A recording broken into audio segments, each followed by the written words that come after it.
Hey guys, Malachite here. If you see hair dye on my ears, it's because there's hair dye on my ears. I got my hair cut today. I love it. Got it shaved. I'm so happy. It feels like bunny fur. What do you think, Ruby? Anyway, I have never in my life had my hair shaved. So coloring it is an interesting process.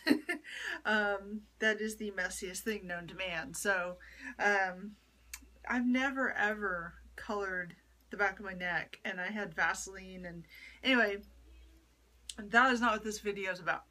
This video is one of my tarot and oracle card reviews by a beginner for beginners. This one is going to be about one of my favorite decks that I have, the Fallen Angel Oracle cards. They are by Nigel Suckling. Discover the art and wisdom of prediction. This is the box, which is a really, really nice box. It's super sturdy. You're going to want to keep it if you are someone that, of course, if you put it together properly, it looks nice. Sorry about that. It's made by Seiko Books out of London and New York. Looks like it runs about, it was gifted to me, but it runs about $16.95. And it comes with a book, which is a really, really comprehensive book. That is 63 pages. It's a 72 card deck. This is the backing of the deck, which is the same as the box. It's really pretty. It's a photorealism deck, and what I like about it too is in the book you get history. First of all, the book's really nice. It's got nice illustrations. But you get some history as well. You get your introduction, the origins of the cards, the gender of angels, the elements, the planets. It's nice. So it goes into basically like right here it says, in these uncertain times when it is hard to tell angels from demons, who better to point the way through life than those who know both sides of the story, angels who have fallen from grace. These angels were banished from heaven for various reasons. Some because when Adam was created they refused to bow before him and accept him as a superior being.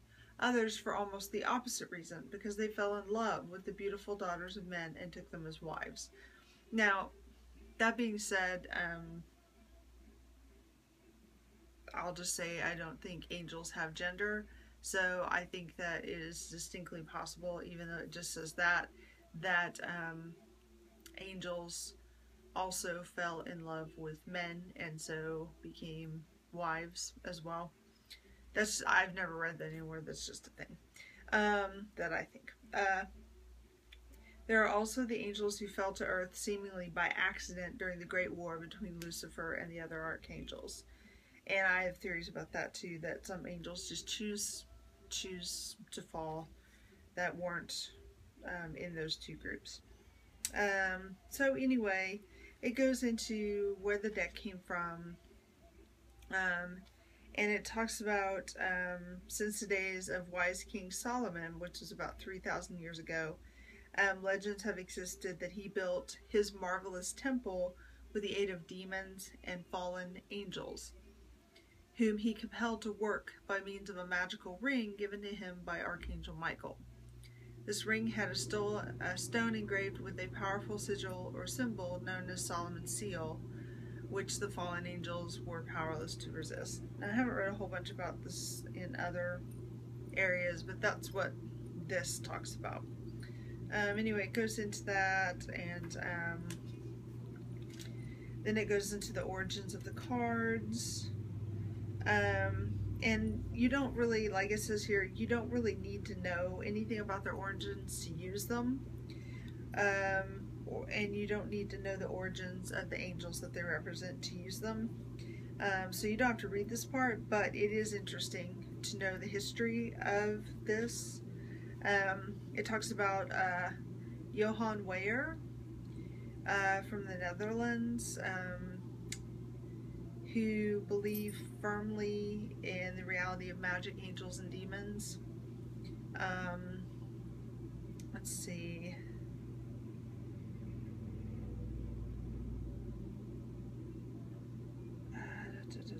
So it talks about him, and he did some work in demonology, wrote some books. I'm trying to see, yeah, the Lesser Key of Solomon was one of those. I think I'm reading this right. And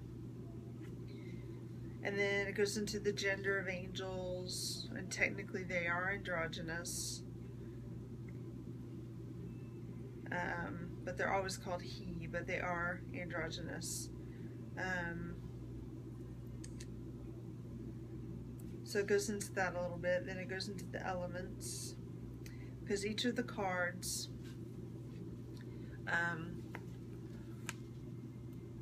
shows the cards there, but to give you an idea. And then it shows the planets, because each card has a planet and an element. And then you can use that if you want or not, and it kind of explains that here. And then how to lay out the cards, and it gives you spreads, which is nice. You got your 3 card, 5 card, classic 10 card Celtic Cross, and then you've got your Solomon Seal, which is a spread. That's the spread I use with these oracle cards. And 7 card pyramid, and then it goes into the cards, and that's like what it looks like for your descriptions, and it gives you your element, your planet, the message of the card, and then a description and the card motto. So let's get into the cards. So, and forgive my pronunciations because they're probably not right. This is Aum, card 57, Upheaval. I'm just going to show you some of the cards. I've never pulled this one. Leraje, number 13, Moderation. I love these cards. I think they're absolutely beautiful. Stolas, 69, Recuperation.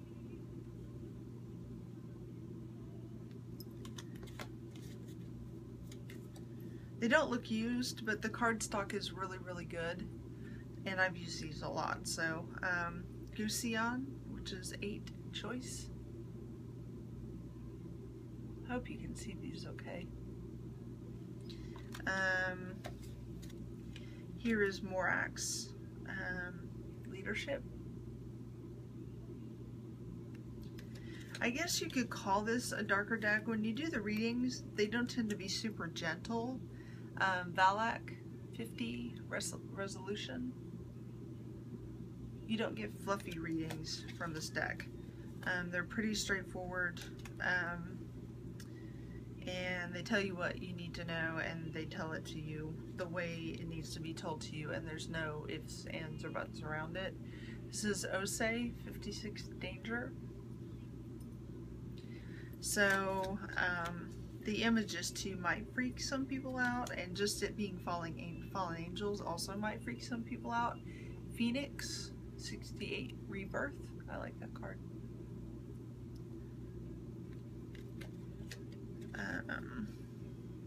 Crocell, card 38, Mystery. This one's pretty cool. I like them all. Orias, 49, Inspiration. Let's see, not trying to skip over anybody, but then you get things like this. Flowers, 62, Restraint. So you can see you don't really need to know about the angels. Here's Barbatos, 6, Spirit of Nature. So say you pull this card. You go to the book and it's Barbatus. Element Air, Planet Venus. Message: time to escape modern life for the simple pleasures of nature. Barbatus can appear in dreams and visions as a beautiful archer on horseback in a forest, surrounded by 4 other angels who are playing a fanfare of trumpets. She is a nature spirit who understands the speech of all living creatures, birds, beasts, and even trees and plants. She favors those who are kind to the natural world. She is also the patroness of treasure hunters, knowing where ancient gold and jewels are buried in the wild, no matter what spells of concealment have been woven around them. And the card motto is Spirit of Nature. So that's kind of how they read. So they give you an explanation of who the angel is and what they stand for. This is Vuel, number 66, Harmony. I'm trying to find one of the cards that would be a little bit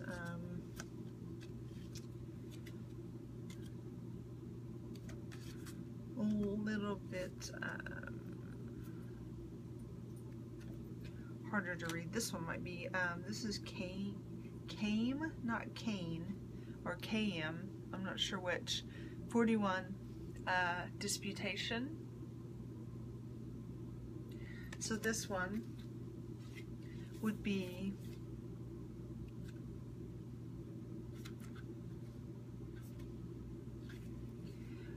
Element Earth, Planet Mercury. A legal dispute threatens subordinate emotion to clear reasoning. Kame's totem bird is the thrush or blackbird. In human guise, he appears with a sharp, straight sword and flames. The sword signifies the often decisive power of reasoned argument, and the flames indicate that the truth often causes pain in the short term, however necessary it is for true resolution of conflict. KM is the patron of debate and legal dispute, in which passion may drive the argument, but logic is the necessary instrument for a favorable outcome and lasting success. So, I mean, they're fairly easy to read in that aspect, and when you do them as, here's Vine, Danger, Shax, Danger of Loss. When you read them out in a reading, they aren't that difficult to read if you click with them. If you don't click with them, you just don't click with them. These were gifted to me because the person that had them absolutely did not click with them at all. Byleth Upheaval, I clicked with them the first time I used them. They just clicked with them immediately. Forest, which is Celebration. This one's kind of cool looking. Zagon, which is Transformation. So honestly, if you're a beginner reader, I don't see that you would have that much trouble reading with these. You can get as complex as you want to with these cards. The more time you spend with them, the more that you get out of them. Because you are working with fallen angels when you're working with these cards. So you want to treat them with a lot of respect, and if you do, you will get the answers that you are looking for. They're beautiful cards. The cardstock is great, and I absolutely adore these cards. If they click with you, if they resonate with you, they will work with you. So anyway, highly recommend this deck. It's a beautiful deck.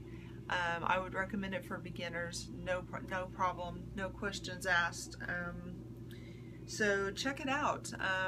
See if maybe if you're into this kind of stuff, it's probably going to resonate with you, and I think you'll really like it. So hopefully some of you will pick this up. If you do and you read with it, let me know what you think, because I've not really talked to anybody else that's ever used this deck, so interested to know what you think. So anyway, that's it for this one, and blessed be, guys. Take care. Bye.